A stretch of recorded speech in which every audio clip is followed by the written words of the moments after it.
Assalamualaikum warahmatullahi wabarakatuh. Perkenalkan, Waalaikumsalam. kami kelompok kedua. Em, Kami akan mencoba menjelaskan pertanyaan-pertanyaan atau mengupas pertanyaan-pertanyaan yang dibagikan dalam grup terkait semantik kognitif. Pembicara dalam presentasi kali ini dibagi menjadi tiga. Bagian yang pertama dijelaskan oleh saya sendiri, yang kedua oleh Bapak Rian Rinaldi, dan yang terakhir dipaparkan oleh Irfan Ferdiansyah. Baik, mari kita mulai saja pembahasannya.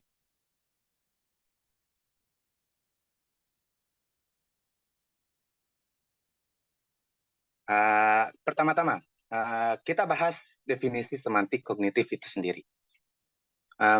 Tentu secara etimologis, kata semantik kognitif dapat dilihat atau dapat dibagi menjadi dua. Yang pertama adalah semantik, yang kedua ada kognitif. Semantik dikatakan sebagai subdisiplin linguistik yang mengkaji makna.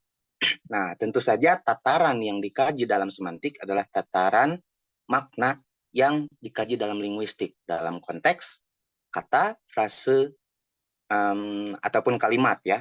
Nah, kognitif dalam hal ini diambil dari sistem kognitif umum dalam psikologi yang menjadi fokus linguistik kognitif. Jadi linguistik kognitif ada selain mengupas elemen-elemen linguistik seperti morfologi, sintaksis dan lain sebagainya. Premis kognitif di sini melibatkan sistem kognitif seperti persepsi pembicaranya, memori pembicaranya, atensi pembicaranya, dan logika yang digunakan ketika mengungkapkan sesuatu. Nah, jadi dapat disimpulkan bahwa semantik kognitif adalah pengkajian tentang makna yang meliputi elemen-elemen dalam sistem kognitif.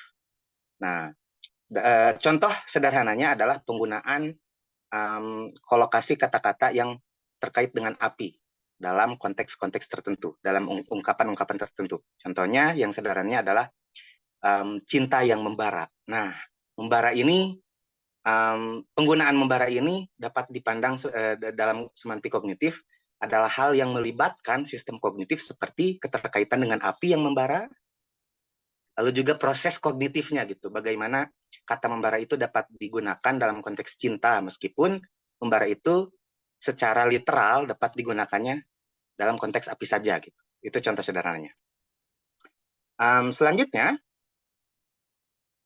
setelah mendefinisikan semantik kognitif, fokus kita beralih ke, nah di sini di slide dapat dilihat,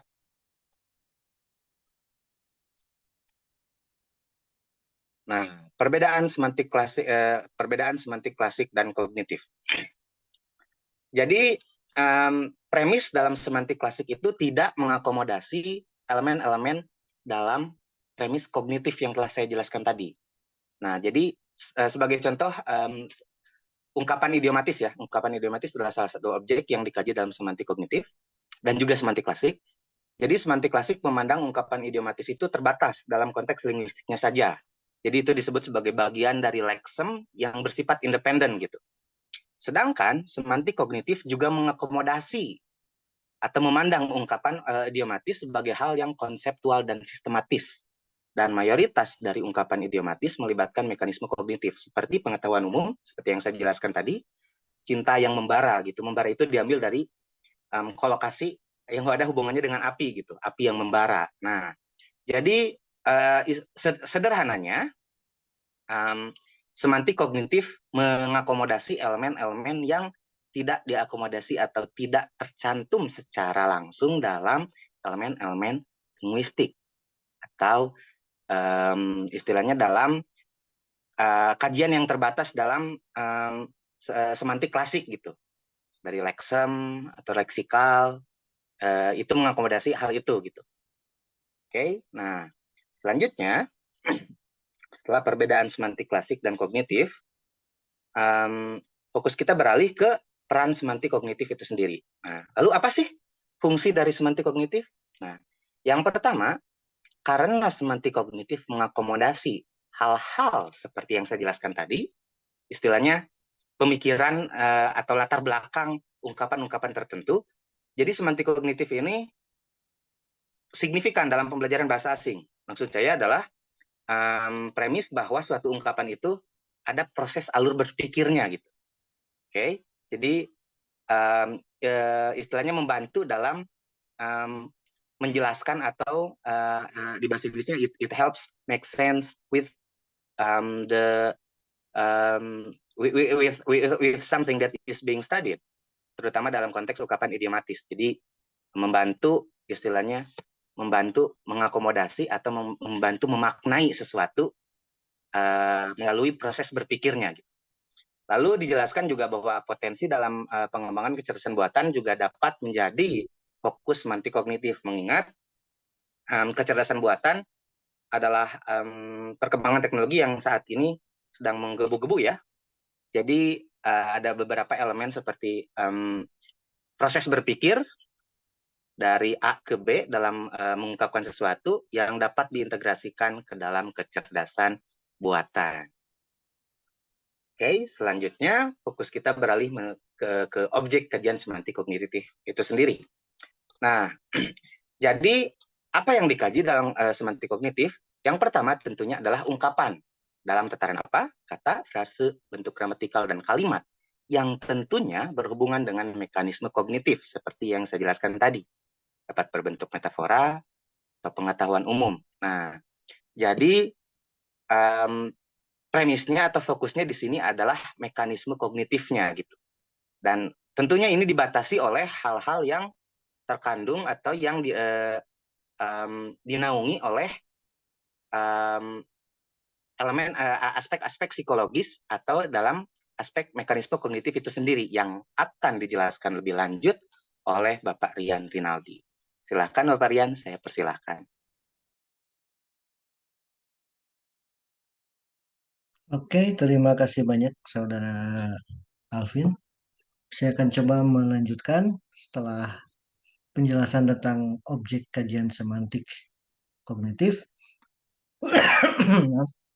Berikutnya akan saya bahas adalah tentang aspek kajian semantik kognitif.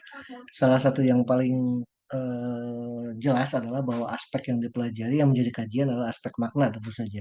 Tapi apa yang dibahas? Dalam salah satu definisi dari Talmi, ini mengatakan bahwa it thus addresses the linguistic structures of basic conceptual categories such as space and time, scenes and events, entities and processes, motion and location, and force and causation. Itu yang dasarnya atau kategori konseptual dasar seperti ruang dan waktu, adegan dan peristiwa, entitas dan proses, pergerakan dan lokasi, serta daya dan sebab akibat. Lalu konsep dasar itu ditambahkan, bukan hanya konsep dasar saja, tapi ada tambahnya itu yang masuk ke dalam kategori kognisi dasar, seperti perhatian dan sudut perspektif, kemauan dan niat, serta harapan dan hasil. Sesuai dengan dikatakan oleh Saudara Alvin bahwa ini tidak hanya tentang makna saja, tapi juga menyentuh masalah kognisi dari pembicara yang menggunakan eh, suatu ujaran tertentu. Nah, salah satu bahasan dalam semantik kognitif adalah yang disebut dengan metafora. Metafora di sini tentu berbeda dengan metafora yang hanya sebagai majas metafora, hanya majas saja atau gaya bahasa. Ini adalah sebuah metafora di sini adalah sebuah mekanisme kognitif, jadi memang mengandung sisi kognitifnya, di mana satu ranah pengalaman, ranah sumber, dipetakan kepada ranah pengalaman lain, sasaran, sehingga ranah kedua sebagian dipahami oleh ranah pertama, jadi nyambung. Dalam metafora mengindisikan adanya transfer dari satu konsep ke konsep yang lain. Jadi bukan metafora seperti majas gaya bahasa biasa, tapi lebih ke bergantung pada eh, konsep yang sudah kita punya sebelumnya. Oke. Dalam metafora sendiri ada unsur sumber dan target atau target dan resource. Sumber biasanya berupa hal yang didapat dari kehidupan sehari-hari kayak time is money atau love is on fire seperti itu. Lalu bersifat konkret. Sedangkan target adalah sesuatu yang digunakan untuk menjadi pembanding dari sumber. Nah, selain kata target, sumber, ada juga istilah lain yang dipakai oleh Richard yaitu kata tenor dan vehicle serta dimension. Tenor itu adalah bisa dibilang sebagai targetnya. Vehicle adalah sumbernya dan dimensions adalah groundnya atau konsepnya. Jadi yang berhubungan dengan love itu dihubungan dengan yang paling umum mungkin time is money. Time dan money itu berhubungan dengan trade, perdagangan, interchange, saling tukar menukar. Itu adalah groundnya, itu adalah pemahaman konseptual maknanya. Oke. Metafora sendiri sebetulnya ada banyak sekali pengklasifikasian metafora, tapi yang kita ambil di sini adalah menurut Said dan Lakoff dan Johnson. Said sebetulnya mengemukakan dua jenis metafor yaitu romantik dan klasik, tapi itu lebih ke sudut pandang. Jadi kalau secara metafor sendiri Said sebenarnya sepakat dengan Lakoff dan Johnson. Nanti akan dijelaskan juga oleh saudara Irfan pada slide beliau bahwa metafora itu secara umum ada tiga yang termasuk dalam konseptual metafor yaitu orientasional, ontologis, dan struktural. Kalau kita jelasin secara singkat, orientasional itu berarti menunjukkan arah. Jadi metafor itu menunjukkan arah, memiliki arah tertentu. Contohnya up down atau atas bawah, maju mundur. Happy itu up, sad itu down. Sedangkan ontologis itu berdasarkan pada pengalaman kita sendiri, pengalaman penuturnya sendiri. Nah, di sini entity dan substance metafor adalah bagian ontologis. Misalkan mind is a machine. Jadi pikiran itu seperti mesin, itu adalah hasil ontologis. Dan mind dianggap sebagai sebuah entity, sebagai sebuah benda, yaitu mesin.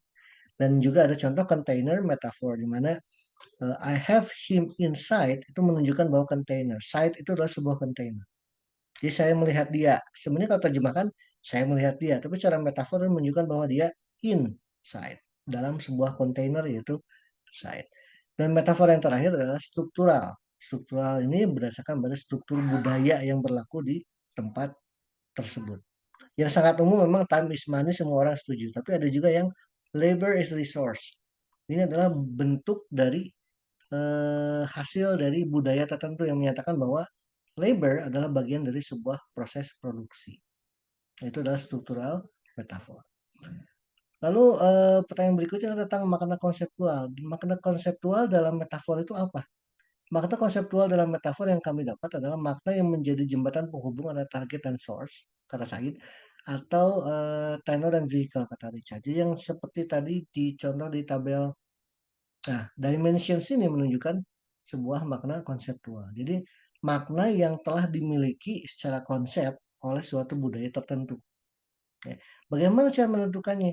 Makna konseptual dapat ditemukan dengan mempelajari konteks kultur, budaya, kebiasaan, dan keumuman yang berlaku pada metafora tersebut digunakan di mana. Jadi satu budaya mungkin memiliki metafora yang berbeda dengan budaya yang lain. Nah, konseptual atau metafora ini sangat berkaitan erat dengan yang kita sebut sebagai skema image. Skema image atau skema gambaran itu akan menjadi ranah saudara Irfan untuk dijelaskan. Silakan, saudara Irfan. Terima kasih kepada Bapak Rian. Selain skema image, oleh Lakop disebut juga sebagai skema citra yang memiliki pengertian merupakan struktur makna yang didapat dari pengalaman yang dihasilkan dari bagaimana tubuh berinteraksi dengan dunia. Pengalaman ini berguna untuk pemahaman secara abstrak dan pemahaman terhadap kebenaran.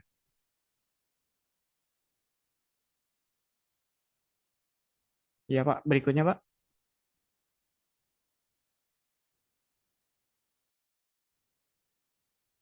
Skema citra merupakan struktur konseptual yang berperan penting dalam semantik kognitif, kata Said. Si skema citra ini dibagi menjadi 7 kategori oleh Cross and Crop, sedangkan menurut Said dibagi menjadi 3 bagian. Pertama, menurut Cross and Crop menjadi 7 bagiannya itu ada ruang, skala, wadah, kekuatan, kesatuan, identitas, dan eksistensi. Dalam ruang, penandanya naik turun, depan belakang, kiri kanan, dan lainnya. Sedangkan pada skala, penandanya jalan. Kemudian wadah, penahanan dalam luar permukaan, penuh, kosong. Kekuatan ada keseimbangan, kekuatan melawan, paksaan, pengendalian, pemberdayaan, halangan, pengalihan, dan tarikan. Pada kesatuan, penandanya ada penggabungan, koleksi, pemisahan, pengulangan, sebagian atau utuh, massa, jumlah, penghubung. Pada identitas, penandanya ada sepadan, superimposisi, dan pada eksistensi, penandanya penghapusan, ruang terbatas, siklus, objek, dan proses. Sedangkan menurut Said, ia membaginya menjadi 3 jenis. Yang pertama ada counter scheme, yaitu ruang, path scheme, yaitu skema jalan, force scheme, yakni skema kekuatan. Dalam menentukan skema citra pada metafora, langkah pertama adalah menentukan letak sumber metaforanya, kemudian menganalisis jenis skema citra tersebut menggunakan teori kategori skema citra menurut Crash and Crop atau yang bisa pakai Said, dan dicari penandanya. Nah, langsung masuk contoh ke model analisisnya. Di sini menggunakan aspek skema dengan kategorinya yang dari teori Said. Yang pertama contoh metafora struktural, saat bersamaan pemerintah memperlakukan secara istimewa para investor asing dalam moto investor adalah raja. Nah, yang menjadi metafora strukturalnya itu pada frasa investor adalah raja. Klausa investor adalah raja. Skema yang ditemukannya adalah skema identitas. Sumbernya investor, sasarannya raja. Nah, kemudian contoh yang berikutnya. Ada metafora orientasional. Ini contohnya cukup panjang. Sebagian besar rejim Sunni yang selamat dari sapuan badai Arab Spring kini mulai bangkit, yang secara de facto bersengketa dengan Israel. Yang menjadi metafora orientasionalnya itu kata bangkit. Kata bangkit ini masuknya ke aspek ruang dengan penandanya naik, gitu. Bangkit. Kemudian yang terakhir ada contoh dari metafora ontologis. Pada akhirnya kadar pemimpin di pusat maupun daerah yang muncul hanya mereka yang kantongnya tebal. Skema citra yang ditemukannya adalah keadaan dengan bercirikan objek. Sumbernya ini kantongnya tebal dan sasarannya banyak uang, nyambung ke banyak uangnya gitu. Sekian dari contoh analisisnya. Apakah ada yang ingin ditambahkan oleh Bapak Rian atau Alvin? Atau langsung disudahi saja? Bagi saya cukup. Sudah cukup. Terima kasih untuk teman-teman yang telah menonton rekaman ini. Untuk pertanyaannya bisa disimpan untuk besok pada matkul semantik pukul 10. Terima kasih. Terima kasih. Assalamualaikum warahmatullahi Terima wabarakatuh. kasih. Assalamualaikum warahmatullahi wabarakatuh.